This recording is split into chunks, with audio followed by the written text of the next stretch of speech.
ఉంది. Land titling act విషయంలో కూడా ఇదే మాదిరిగా జరుగుతూ ఉంది. ప్రతి ఒక్కరికి మెసేజ్లు పంపిస్తా ఉన్నాడు, ప్రతి ఒక్కరికి కూడా ఫోన్లు చేసి చెప్తా ఉన్నారు మీ భూములు జగన్ కాజేస్తాడు అని.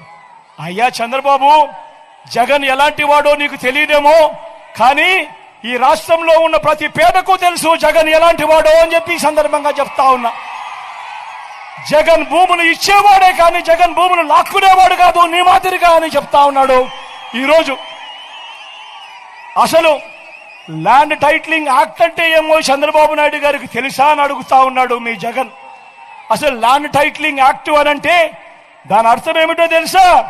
అసలు ల్యాండ్ టైటిలింగ్ యాక్ట్ అనంటే దాని అర్థము మీ భూముల మీద మీకు సర్వ హక్కులు కల్పించడమే ల్యాండ్ టైటిలింగ్ యాక్ట్ కు సంబంధించిన ముఖ్య ఉద్దేశం. మీ భూములు 100 సంవత్సరాల కిందట సర్వే జరిగింది, బ్రిటిషర్లు ఉన్నప్పుడు సర్వే జరిగింది.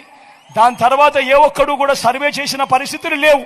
ఎక్కడా కూడా 15,000 గ్రామ సచివాలయాలలో 15,000 సర్వేలను పెట్టించి ఏ ఒక్కరు కూడా ఎప్పుడు సర్వే చేసిన పరిస్థితులే లేవు.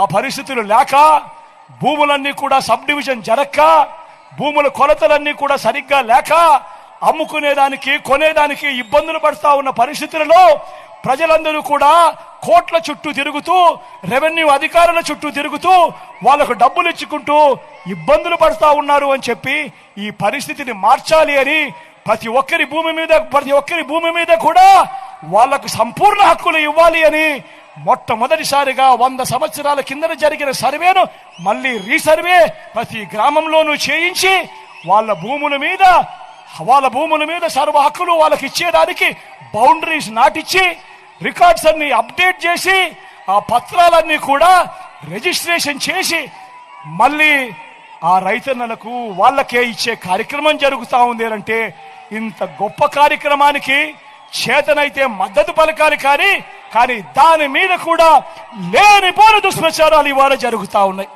ప్రతి ఒక్కరిని కూడా ఆలోచన చేయమని కోరుతా ఉన్నా.